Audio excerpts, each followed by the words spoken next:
সূরা আল আনফালে একটি আয়াত রয়েছে যা একটি আহ্বান জানাচ্ছে, যেখানে আল্লাহ মূলত উম্মার কাছে একটি দাবি করছেন।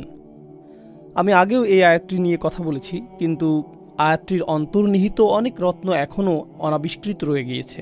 তাই এই খুতবায় আমি কিছু সময় ব্যয় করতে চাই শুধুমাত্র এই আয়াতটির কিছু বিষয় নিয়ে আলোচনা করার জন্য।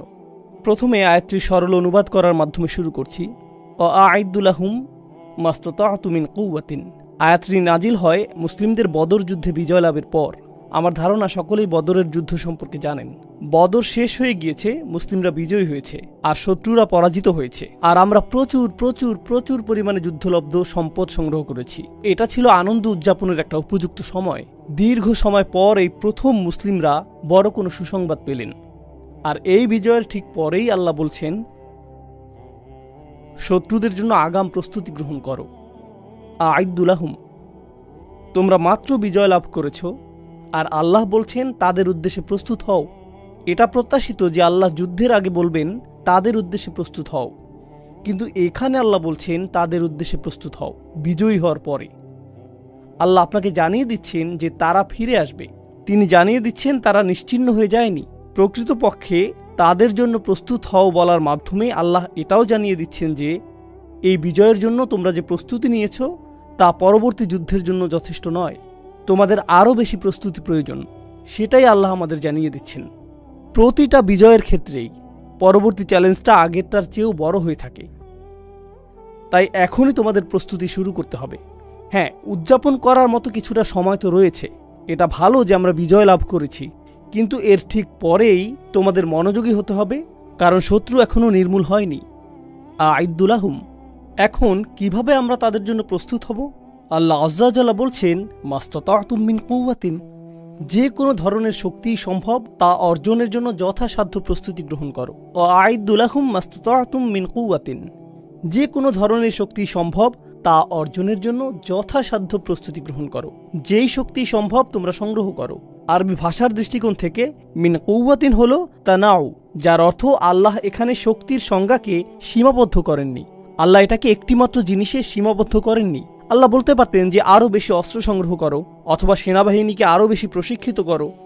তিনি নির্দিষ্ট করে বলেননি। তিনি বলেছেন সম্ভাব্য সকল ধরনের শক্তি। এখানে প্রথম লক্ষণীয় বিষয় হলো আল্লাহ কখনোই আমাদেরকে প্রস্তুতির গণ্ডির বাইরে রাখছেন না।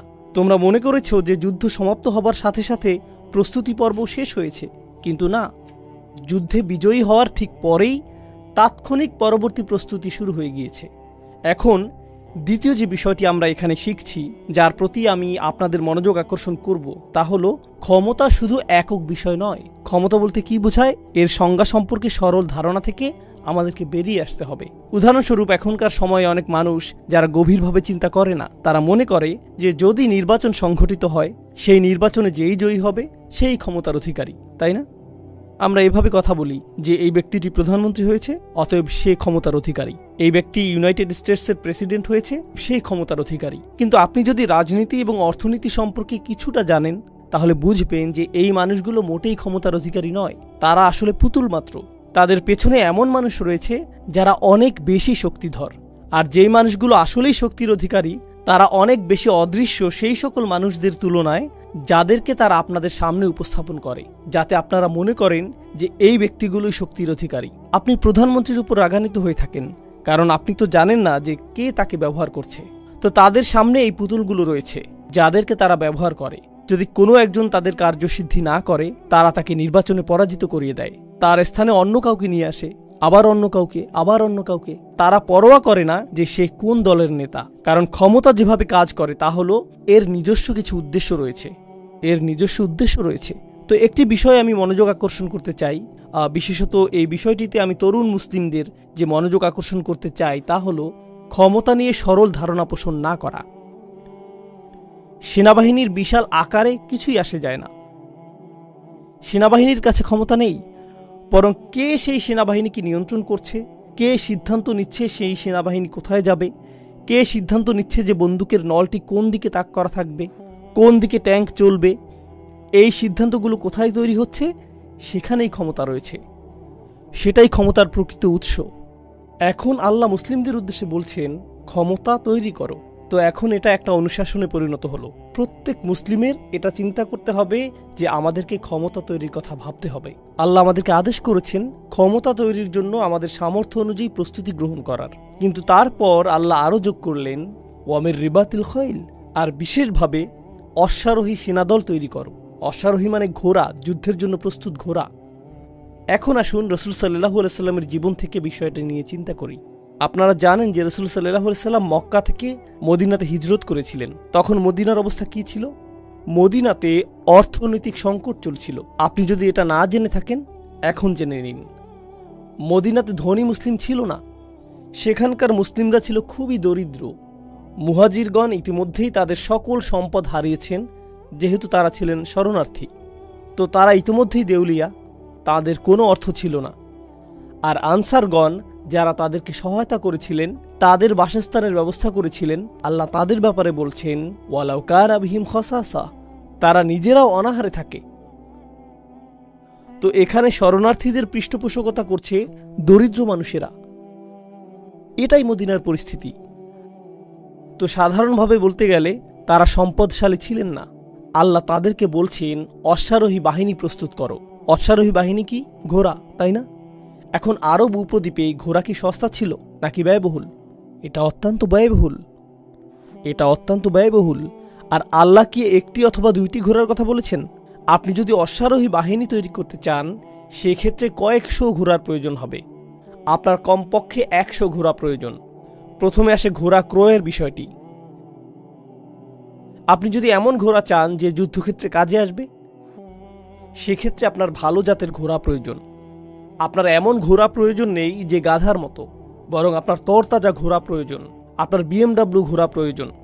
আর ঘোড়াটি যত শক্তিশালী, গতিময়, যত উন্নত জাতের হবে, সেটি ততটাই ব্যয়বহুল হবে। এর মানে আপনার অর্থ প্রয়োজন। এই ঘোড়াগুলো কোথা থেকে পাবেন? আর শুধুমাত্র ঘোড়া থাকলেই তো হবে না, ঘোড়াগুলো থাকার ব্যবস্থাও করতে হবে। তো আপনাকে আস্তাবল নির্মাণ করতে হবে। শুধু তাই না, ঘোড়াগুলোকে খাওয়ানোর জন্য আপনাকে কৃষিকাজের মাধ্যমে খড় উৎপন্ন করতে হবে। আর ঘোড়াগুলোর বর্জ্য পরিষ্কার করার জন্য আপনাকে পরিপূর্ণ একটা ব্যবস্থা তৈরি করতে হবে। আর আপনাকে সম্পূর্ণ একটা মানব সম্পদ বিভাগ তৈরি করতে হবে, যাদের একমাত্র কাজ হবে ঘোড়াগুলোকে পরিষ্কার করা, প্রশিক্ষণ দান করা এবং তত্ত্বাবধান করা। এরপর ঘোড়ার পায়ে এক ধরনের জুতা পরাতে হয়। এই কাজে নিয়োজিত একটা সম্পূর্ণ শিল্প কারখানা নির্মাণ করতে হবে, যেখানে এই জুতা নির্মাণের জন্য বিশেষজ্ঞ কারিগর প্রয়োজন হবে। এই জুতাগুলো নির্মাণের জন্য আপনার ধাতব পদার্থের প্রয়োজন হবে, যন্ত্রপাতি প্রয়োজন হবে। আপনাকে সম্পূর্ণ একটা শিল্প কারখানা সৃষ্টি করতে হবে, যেখানে ঘোড়ার জুতা তৈরি হবে। এটা ছাড়াও ঘোড়ার উপরে বসার জন্য আপনার চামড়ার আসন প্রয়োজন। সেটা কে তৈরি করবে? এর জন্য চামড়া কোথায় পাবেন? গদি কোথায় পাবেন? কোথায় পাবেন আকার নির্ধারণী? আর এই সব কিছু করার পর আপনার এমন মানুষের প্রয়োজন হবে যারা তরুণ যোদ্ধাদের ঘোড়ায় চড়ার প্রশিক্ষণ প্রদান করবে। তো আল্লাহ যখন বলছেন সকল ধরনের শক্তি সঞ্চয় করো, তো আমরা মনে করি হ্যাঁ আমরা এটা করে ফেলবো, আমরা জিহাদ করব। কিছুক্ষণের জন্য একটু থামুন। আল্লাহ বলেছেন ঘোড়া প্রস্তুত করো, আর আমরা মনে করি হ্যাঁ সামান্য ঘোড়াই তো। কিন্তু আল্লাহ যখন ঘোড়ার কথা উল্লেখ করছেন, তিনি মূলত গোটা একটি অর্থনৈতিক ব্যবস্থা তৈরির আহ্বান করেছেন। এটা নির্মাণ করতে হবে। আল্লাহ যে আহ্বান করেছেন তা আপনি করতে পারবেন না যদি বিনিয়োগ সৃষ্টি না করেন। এছাড়া ঘোড়া ক্রয় করার অর্থ আপনি পাবেন না। আর এই কর্মসংস্থানগুলো তৈরির জন্য আপনার কাছে অর্থ থাকবে না। বিনিয়োগ ছাড়া আপনি এটা পারবেন না। এখন আমি কিছু সময়ের জন্য এখানেই থামছি। এই আয়াতটিতে আরও অনেক কিছু বলা হয়েছে, কিন্তু আমি সেই চিন্তা কিছুক্ষণের জন্য থামিয়ে রাখছি। মুসলিমরা একটা সংকটের মধ্যে রয়েছে। আর এই গত 1 বছরে এটা বেশ স্পষ্টভাবেই প্রমাণিত হয়েছে যে যদিও আমাদের সংখ্যা পৃথিবীর মোট জনসংখ্যার 20%-এরও বেশি, গণহত্যা বন্ধের জন্য আমাদের সকলের সম্মিলিত কান্না এবং চিৎকার বাস্তবিক অর্থে এটা কিছুই করেনি। আর আমরা সকলেই জানি যে যা ঘটছে তার জন্য অমুসলিমরা যখন উদ্বিগ্ন হয়ে পড়েছে, তখনই এটা গুরুত্বপূর্ণ বিষয়ে পরিণত হয়েছে। পৃথিবী এটাকে অধিক গুরুত্বপূর্ণ হিসেবে গ্রহণ করা শুরু করেছে এজন্য না যে মুসলিমরা বলেছে নিরাপরাধ বেসামরিক মানুষদের হত্যা করা অনুচিত, হাসপাতালগুলোতে বোমা নিক্ষেপ করা অনুচিত, স্কুলে বোমা নিক্ষেপ করা অনুচিত, নিরাপরাধ মানুষকে কারাগারে রাখা অনুচিত। এটা এই জন্য গুরুত্ব পায়নি যে মুসলিমরা এটা বলেছে, কারণ মুসলিমরা এটা বলে আসছে আরও 70 বছর ধরে। বরং এটা এজন্য ঘটেছে, কোনো এক শ্বেতাঙ্গ তরুণী টিকটকে কান্না জড়িত কণ্ঠে বলেছে, আমি বিশ্বাস করতে পারছি না, কি ঘটে যাচ্ছে। কয়েক মিলিয়ন মানুষ এটা দেখল, আর এখন এটা গুরুত্বপূর্ণ বিষয়ে পরিণত হয়ে গেল। এখন পৃথিবী বলছে যে হ্যাঁ, এটা আসলে একটা সংকট। জানেন এটা কি প্রমাণ করছে? এটা প্রমাণ করছে যে আমরা যত উচ্চস্বরেই চিৎকার করি না কেন, কেউই তা শুনছে না, কেউই গুরুত্ব দিচ্ছে না। জানেন কখন মানুষ গুরুত্ব দেয় না? যখন আপনার কোনো ক্ষমতা থাকে না, তখনই মানুষ গুরুত্ব দেয় না। যখন আপনার কাছে ক্ষমতা থাকে, তখন আপনি একটা কথা বলেন আর গোটা পৃথিবীতে কম্পন শুরু হয়। যখন আপনার ক্ষমতা না থাকে, যত জোরে সম্ভব আপনি চিৎকার করতে পারেন, কিন্তু এতে কোনো পরিবর্তন আসে না, এতে কোনো পরিবর্তন আসে না। কখনো কখনো আপনার যখন ক্ষমতা থাকে, আপনার মুখ খোলারও প্রয়োজন হয় না, আপনা আপনি কাজ হয়ে যায়। কোনো কোনো মানুষের ক্ষমতা রয়েছে তার পরিবারের মাঝে, আর জানেন সেটা কিভাবে বোঝা যায়? যখন সে হেঁটে যায়, সকলের আচরণের ধরন পাল্টে যায়। তাকে কণ্ঠস্বর উঁচু করতে হয় না, তাকে চিৎকার চেঁচামেচি করতে হয় না, তাকে কাউকে আঘাত করতে হয় না, কারণ ইতিমধ্যেই তার ক্ষমতা রয়েছে। তো এটা আমাদেরকে উপলব্ধি করায়, আর এটা স্বাচ্ছন্দ্য দানকারী অনুভূতি না। মুসলিমরা ফিলিস্তিনের এই পরিস্থিতির মধ্য দিয়ে নিজেদের সম্পর্কে একটা বিষয় উপলব্ধি করতে পেরেছে। আমাদেরকে আয়নার দিকে তাকিয়ে উপলব্ধি করতে হবে যে কতটা ক্ষমতাহীন আমরা হয়ে গেছি। এটা কুৎসিত একটা বিষয়। ক্ষমতাহীন বোধ করাটা একটা কুৎসিত বিষয়। বিশেষ করে পুরুষ মানুষেরা বিষয়টা লক্ষ্য করুন। যখন আপনি কাজ খুঁজে পান না, যখন আপনি কাজ পেতে সক্ষম না, যখন আপনি নিজ পরিবারের ব্যয় বহন করতে সক্ষম না হন, যখন আপনি এমনকি নিজের দায়িত্ব বহন করতে পারেন না, অন্য কাউকে আপনার দায়িত্ব বহন করতে হয়, আপনি কি বুঝতে পারছেন সেটা কতটা লজ্জাজনক? যখন আপনাকে কারো থেকে টাকা ধার করতে হয়, যখন আপনি নিজে চাকরি খুঁজে পান না, যখন আপনার বোন চাকরি করেন আর তিনি আপনার খরচ প্রদান করেন, সেটা আপনার জন্য কতটা লজ্জাজনক এবং অপুরুষোচিত। কারণ ইজ্জুর রজুল ইস্তিগনাউহু আনিন নাস, একজন পুরুষের মর্যাদা হলো সে অন্য মানুষের মুখাপেক্ষী নয়। এটা পুরুষ মানুষের মর্যাদার অংশ। আমাদের ইজ্জত যদি থাকে, আমাদের যদি আত্মমর্যাদা থাকে, যা আল্লাহ পুরুষ মানুষকে দান করেছেন, সেক্ষেত্রে এটা মৃত্যুর সমান মনে হয় যখন আপনি কারো সামনে হাত পাতেন এবং বলেন, দয়া করে আমাকে সাহায্য করুন। এটা মৃত্যুর মতো মনে হয়। এটা মৃত্যুর চেয়েও বেশি মনে হয় যে আমি দায়িত্ব নিতে অক্ষম, আমি কিছু করতে অক্ষম। এখন উম্মাহ হিসেবে আমাদের অবস্থা চিন্তা করুন। যদিও ব্যক্তিগতভাবে আল্লাহ আমাদেরকে হালাল জীবিকা প্রদান করুন এবং সর্বদা আমাদের পরিবারের দায়িত্ব বহন করার এবং মর্যাদাপূর্ণ জীবনযাপন করার সক্ষমতা প্রদান করুন এবং আমাদের সকলকে রক্ষা করুন এমন অবস্থায় পতিত হওয়া থেকে যখন আমাদেরকে অন্য কারো কাছে ভিক্ষা চাইতে হবে, আমরা আল্লাহর কাছে তা থেকে সুরক্ষা প্রার্থনা করি। কিন্তু উম্মাহ হিসেবে আমাদের অবস্থা লক্ষ্য করুন, ব্যক্তিগতভাবে না।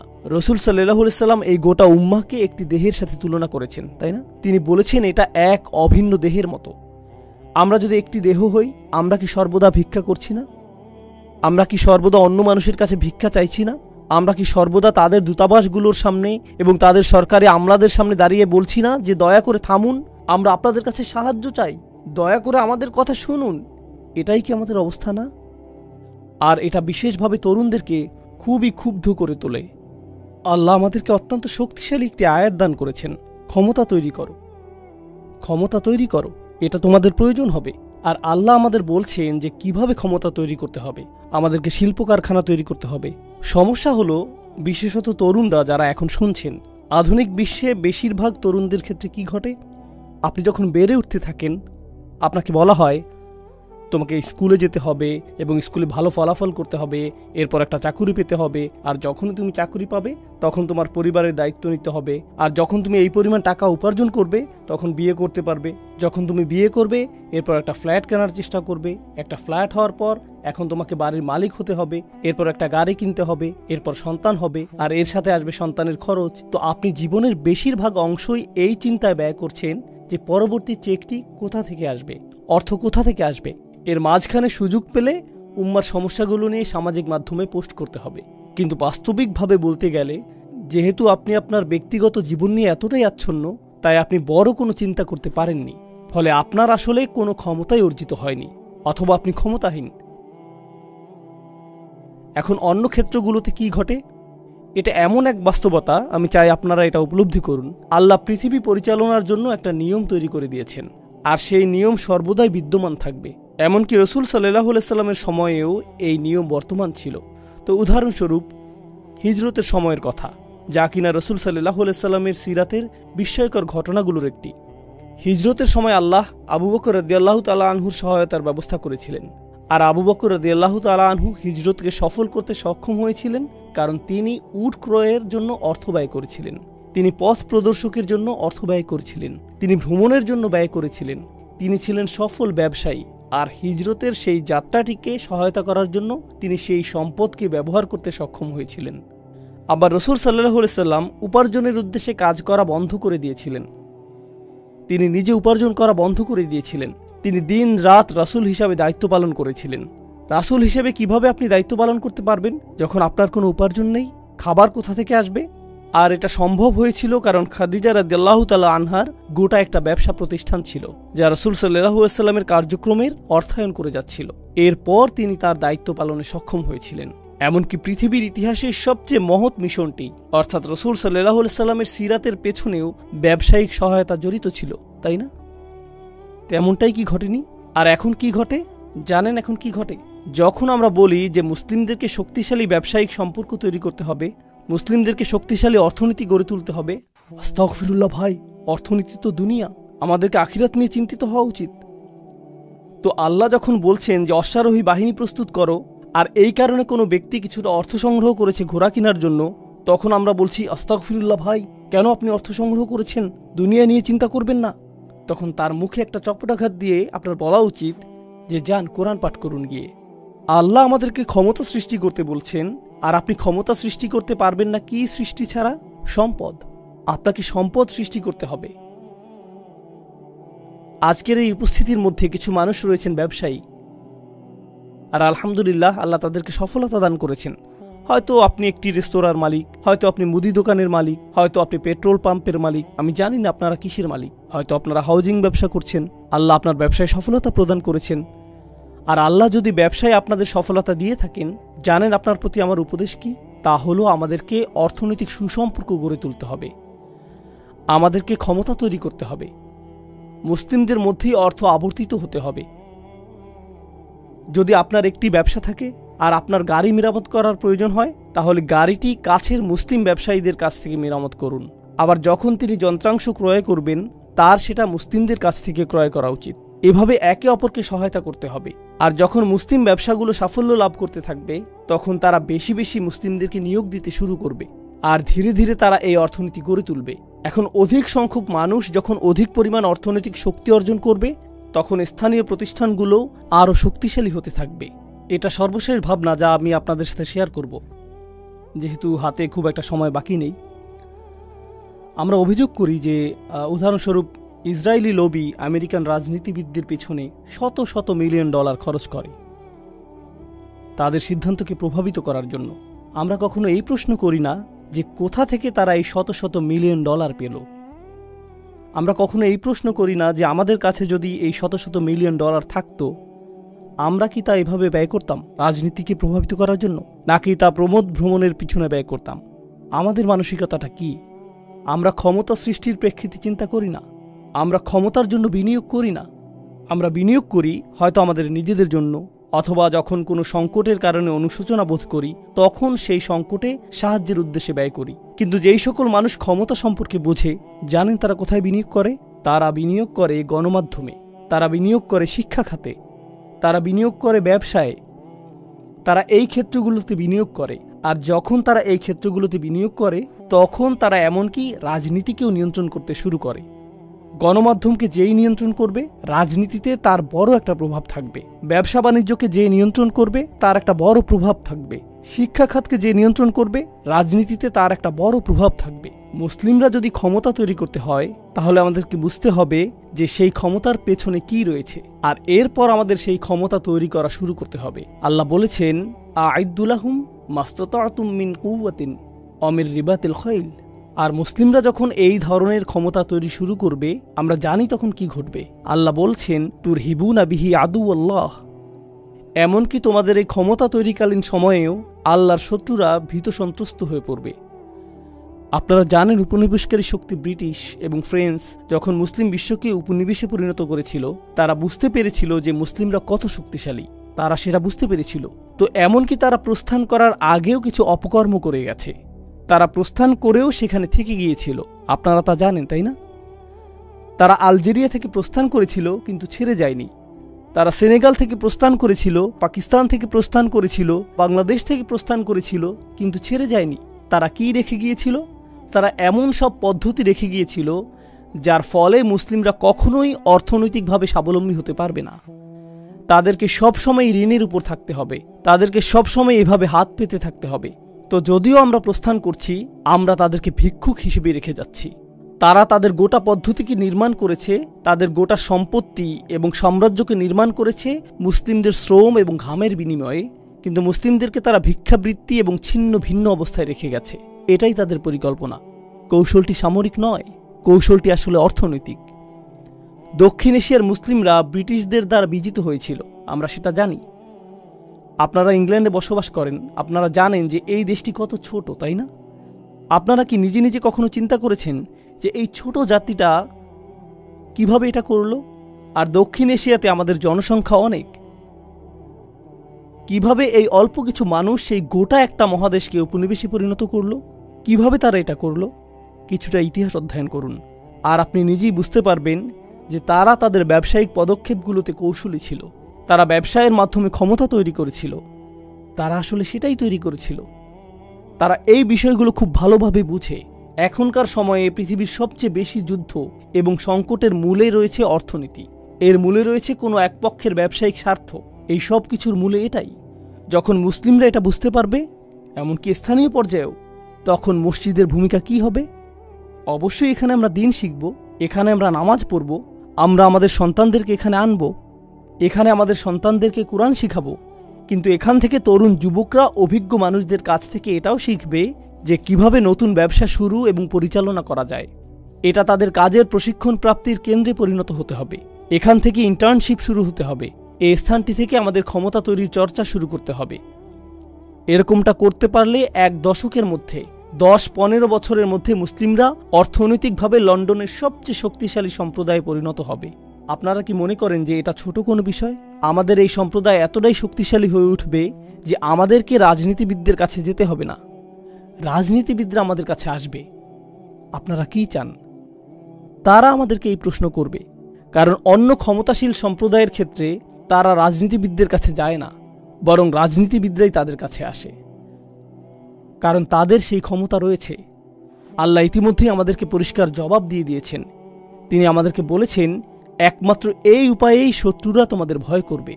তুরহিবুনা বিহি আদু আল্লাহ, আল্লাহর শত্রু। তিনি আরও বলেছেন, আদু আল্লাহি ও আদু আকুম। এটাই সর্বশেষ বিষয় যা আমি আপনাদের সাথে আজকে শেয়ার করব। আল্লাহ বলছেন, যাদেরকে তোমরা ভীতি প্রদর্শন করছো তারা আল্লাহর শত্রু এবং তোমাদের শত্রু। কার কথা আল্লাহ প্রথমে উল্লেখ করেছেন? তিনি নিজের কথা প্রথমে উল্লেখ করেছেন। আদু আল্লাহ প্রথমে এসেছে, আর তারপর আদু আকুম। কেন? আপনাকে বুঝতে হবে যে আল্লাহ আমাদেরকে এই ক্ষমতা তৈরি করতে বলেছেন আমাদের জন্য না, আমাদের শত্রুদের বিরোধিতার জন্য না। আদু আল্লাহ কথাটি প্রথমে উল্লেখ করার কারণে আমি এই কাজটি করছি এজন্য যে আমি প্রথমত আল্লাহ প্রদত্ত মিশন বাস্তবায়নের কাজ করছি। আমার উদ্দেশ্য পরিষ্কার। এজন্যই আমি ক্ষমতা তৈরি করছি, এজন্যই আমি তরুণদের ক্ষমতায়নের প্রচেষ্টা চালাচ্ছি, এজন্যই আমি তাদের মাঝে বিনিয়োগ করছি, এজন্যই আমি চাই যে তারা বেড়ে উঠুক। জানেন আমরা কি করি? আমাদের এগুলো ত্যাগ করতে হবে। জানেন এখনকার সময়ে মুসলিমরা কি করে? জিনিসটা কুৎসিত, কিন্তু সত্য কথাটা আমাকে বলতে হবে। আমাদের সমাজে আমরা যা করি তা হলো, যদি কেউ সফলতা অর্জন করতে নেয়, সকলে মিলে তাকে আক্রমণ করতে থাকে যতক্ষণ পর্যন্ত না সে ব্যর্থ হয়ে যায়। তারপর অন্য কেউ হয়তো সফল হয়ে যায়, তখন বলি এই লোক ভেবেছে যে সে অনেক ভালো মানুষ ইত্যাদি। তার নিয়ত নিয়ে প্রশ্ন করা শুরু করি, তার আন্তরিকতা নিয়ে প্রশ্ন করা শুরু করি, ভেতর থেকেই তাকে ধ্বংস করে দেই। যদি কেউ একটি রেস্তোরাঁ উদ্বোধন করে আর এটা খুবই সফলতা পায়, তখন আমরা বলি সে কিভাবে এটা করলো, এটা তো আমার করার কথা ছিল, আমি সেখানে খাবার খাবো, আর রেস্তোরাঁ বন্ধ হওয়ার পর আমি শেফের সাথে কথা বলবো, হেই আমার সাথে কাজ করেন। একমাত্র যে উপায়ে আপনি নিজের ব্যবসার উন্নতি করেন তা হলো অন্য কারো ব্যবসা ধ্বংস করার মাধ্যমে। জানেন এটা কি? এটা হলো যখন আমরা একে অপরের শত্রুতে পরিণত হই, আমরা একে অপরকে প্রতিযোগী হিসেবে দেখি। প্রকৃতপক্ষে এটা এখন এতটাই খারাপ হয়ে গিয়েছে যে এমনকি একই পরিবারের মধ্যে যদি এক ভাই অন্য ভাইয়ের তুলনায় বেশি সাফল্য অর্জন করে, তখন যেই ভাইটি সফল হয়নি সে তার বড় ভাইকে শত্রু ভাবতে শুরু করে। সে এটা মেনে নিতে পারে না, সে এটা সহ্য করতে পারে না। আমাদের নিজেদের মধ্যে উলাইয়া থাকতে হবে। আপনারা জানেন আল্লাহ বলছেন, আল্লাযীনা কাফারু বা'দুহুম আউলিয়াউ বা'দ, কাফেররা একে অপরের সহায়ক। জানেন তাদের ক্ষেত্রে কি ঘটে? যখন তাদের কেউ ব্যবসা শুরু করে, অন্যরা বলে, হেই তোমার ব্যবসা ভালো চলছে, কিন্তু আমার মনে হয় এতে আরও অনেক উন্নতি করা সম্ভব। আমি একটা রেস্তোরাঁ খুলেছিলাম যেটা ঠিক তোমারটার মতোই ছিল, কিন্তু আমি সফলতা পেয়েছিলাম এভাবে এভাবে। আমি যা করেছি তা থেকে তোমাকে বলছি, ফ্রি উপদেশ দিচ্ছি। আসো, এটা করতে হবে, ওটা করতে হবে, আসো তোমাকে এভাবে প্রশিক্ষিত করি এবং এভাবে তৈরি করি। তারা একে অপরকে তৈরি করে যাচ্ছে, তারা একে অপরকে ছিন্ন ভিন্ন করছে না। যে মুহূর্তে সে সফলতা পায় তখনই বলে, আমি তো সফলতার একটা পর্যায়ে পৌঁছে গিয়েছি, এখন আমার নিজের লোকদের প্রতি মনোযোগ দিতে হবে। আমি ফিরে আসব এবং বলবো, হেই আমি সফলতা পেয়েছি, কে আছো যে এটা করতে আগ্রহী, আসো তোমাকে উঠতে সহায়তা করি। এটাই উলাইয়ার মানসিকতা। এজন্যই আল্লাহ বলছেন, আল মুমিনুনা ওয়াল মুমিনাত বা'দুহুম আউলিয়াউ বা'দ, ইমানদার পুরুষ এবং ইমানদার নারীগণ একে অপরের মিত্র, তারা একে অপরকে সহায়তা করে। আমাদের সংস্কৃতিতে এমন কিছু বিষয় সৃষ্টি হয়েছে, আল্লাহর শপথ আমি যদি এটা নিজের চোখে না দেখতাম তাহলে বিশ্বাস করতাম না। আমাদের এমন মানসিকতা তৈরি হয়েছে। আমি একটা জায়গায় গিয়েছিলাম যেটা একটা অমুসলিম দেশ, আর সেখানে অনেক মুসলিম ডাক্তার রয়েছে। সেই দেশে ডাক্তাররা ভালো অর্থ উপার্জন করে। দেশটির নাম বলছি না। একজন মুসলিম ডাক্তারকে দেখেছি যিনি ছিলেন একটি হাসপাতালের বিভাগীয় প্রধান, তিনি সফল। আর একটি অনুষ্ঠানে তার তরুণ মুসলিম মেডিকেল কলেজ ছাত্রদের সাথে সাক্ষাৎ হয়, যারা তার কাছে পরামর্শ চাইল। তারা জিজ্ঞেস করছিল কোথা থেকে ডিগ্রি নিতে হবে, এই জাতীয় বিষয়, কারণ স্পষ্টতই তারা এমন কাউকে জিজ্ঞেস করবে যে ইতিমধ্যেই সফল হয়েছে। আর তিনি ইচ্ছাকৃতভাবে তাদেরকে খারাপ পরামর্শ দিচ্ছিলেন। আপনি অবাক হয়ে ভাবছেন কেন তিনি খারাপ পরামর্শ দিবেন? কারণ এই তরুণ প্রজন্মকে আমি যদি ভালো পরামর্শ দেই, আমি ইতিমধ্যেই দেখতে পাচ্ছি যে 20 বছরের এই তরুণ আমার 20 বছর বয়সের তুলনায় 5 গুণ বেশি বুদ্ধিমান। তো সে 5 বছরের ব্যবধানে আমার দ্বিগুণ সফলতা লাভ করবে। যা অর্জন করতে আমার 20 বছর লেগেছে, সে সেটা 3 বছরে করে ফেলবে। আমি এই ধরনের প্রতিযোগিতা চাই না। আমি তাকে খারাপ পরামর্শ দিব যাতে যথাসম্ভব তার অগ্রগতিকে ধীরগতি করে দিতে পারি। এটা খুবই কমন একটা মুসলিম মানসিকতা। আর যতক্ষণ পর্যন্ত আমাদের এই মানসিকতা থাকবে, সর্বশেষ এই বিষয়টি আমি আপনাদের সাথে শেয়ার করব, যতক্ষণ পর্যন্ত আমাদের এই মানসিকতা থাকবে আমরা ক্ষমতা অর্জন করতে পারবো না, আমরা এই আয়াতের অনুসরণ করতে পারবো না। ওয়া'আইদ্দু লাহুম মাসতাতা'তুম মিন কুওয়াতিন। আমাদের শত্রুরা সবচেয়ে শক্তিশালী যে আঘাতটা করে তা সম্ভবত বোমা নিক্ষেপ নয়। আমাদের শত্রুদের সবচেয়ে শক্তিশালী আক্রমণ মিডিয়া নয়। আমাদের শত্রুদের সবচেয়ে শক্তিশালী আক্রমণটা হলো তারা আমাদেরকে পরস্পরের মিত্র হওয়া থেকে বিরত রাখে। কারণ তারা জানে যে মুসলিমরা একবার একে অপরের মিত্র হয়ে গেলে এটুকুই যথেষ্ট। এটাই আনতুমুল আ'লাউন। তখন আমরাই শীর্ষে থাকব, তখন কোনো কিছুই আমাদেরকে থামাতে পারবে না। আমাদের মৈত্রী ছাড়া অন্য কিছু তাদেরকে এতটা ভীত সন্ত্রস্ত করে না। তাই তারা মুসলিমদের ভিতরে যত বেশি সম্ভব বিভাজন, যত বেশি সম্ভব সন্দেহ, যত বেশি সম্ভব প্রতিযোগিতা, যতটা সম্ভব ঘৃণা সৃষ্টি করে, এর জন্য তারা যথাসাধ্য চেষ্টা করে। তাই আমরা পাশের মসজিদটিকে প্রতিযোগী হিসেবে দেখি না, আমরা অন্য শায়েখকে প্রতিযোগী হিসেবে দেখি না। এই শায়েখ বনাম সেই শায়েখ। এটা রেসলিং খেলার জায়গা না ভাই, এটা রেসলিং না, এটা রেসলিং না। আর যতদিন পর্যন্ত আমরা বারবার এই ফাঁদে আটকা পড়তে থাকবো, আমরা কাঁদতেই থাকবো। আর আমাদের এই কান্না কেউই শুনবে না, কারণ আমরা কখনোই ক্ষমতা তৈরি করিনি, আমরা কখনোই ক্ষমতা তৈরি করতে সক্ষম হইনি। আর আমাদেরকে একে অপরের প্রকৃত মিত্র হিসেবে প্রস্তুত করুন এখন থেকে। যখন আপনি জুমার নামাজ পড়তে আসবেন, আপনি তো প্রতি সপ্তাহেই আসবেন, এটা আল্লাহর পক্ষ থেকে আমন্ত্রণ। কেউ আপনাকে ইমেইল পাঠাবে না, আপনি নিজেই আসবেন। প্রতি সপ্তাহে যখন আপনি আসবেন, এমন কারোর সাথে পরিচিত হবেন যাকে আপনি আগে থেকে চিনতেন না। সে কি করে তা জানার চেষ্টা করুন। বিশেষত বয়স্করা নিজ উদ্যোগেই তরুণদের সাথে পরিচিত হবেন, নতুন কারোর সাথে পরিচিত হবেন, জানার চেষ্টা করবেন তার কি সাহায্য প্রয়োজন। এমনকি যদি আপনারা পরস্পরকে 1% সাহায্য করতে পারেন, কখনো সাহায্য হতে পারে শুধু পরামর্শ, কখনো সাহায্য হতে পারে আপনি কাউকে অন্য কারোর সাথে যোগাযোগ করিয়ে দিলেন, সামান্য একটি প্রচেষ্টা। আপনারা কল্পনা করতে পারবেন না যে 1 বছরের ভিতরে এই সমাজটি কতটা শক্তিশালী সমাজে পরিণত হবে। কল্পনা করতে পারেন 1 বছরের মধ্যে আপনি যখন রাস্তায় হাঁটবেন প্রত্যেককেই আপনি চিনবেন। এটা কি অসম্ভব? এটা মোটেও অসম্ভব না। কিন্তু আমরা উলায়া নিয়ে চিন্তা করছি না, সেজন্য এটা ঘটছে না। আসসালামু আলাইকুম বলে যত দ্রুত জুতা নিয়ে বাইরে চলে যাব, এরকম হলে চলবে না। এর পরিবর্তে প্রত্যেক সপ্তাহকেই মৈত্রী তৈরির, সম্পর্ক তৈরির, নেটওয়ার্ক তৈরির সুযোগ হিসেবে গ্রহণ করুন। এখানকার ক্যারিয়ারে সফল প্রত্যেক ব্যক্তি জানে যে আপনার ক্যারিয়ার, আপনার ব্যবসার সফলতার মূলে রয়েছে নেটওয়ার্ক, তাই না? কয়েকশো নেটওয়ার্ক, কখনো কয়েক হাজার নেটওয়ার্ক প্রতি সপ্তাহে চোখের সামনে থাকে। এটা একটা মুসলিম সমাবেশ যা প্রতি সপ্তাহে আল্লাহ আপনার জন্য আয়োজন করেছেন, যাতে মুসলিমরা পৃথিবীর বুকে সবচেয়ে শক্তিশালী জাতিতে পরিণত হতে পারে। আমরা শুধু এটা ব্যবহার করছি না। আল্লাহ আজ্জা জাল্লা আমাদেরকে তার প্রত্যাশিত উম্মাতে পরিণত করুন এবং এই উম্মাকে বিজয় দান করুন। বারাকাল্লাহু লি ওয়া লাকুম ফিল কুরআনিল হাকিম ওয়া নাফা'নি ওয়া ইয়্যাকুম বিল আয়াতি ওয়া যিকরিল হাকিম।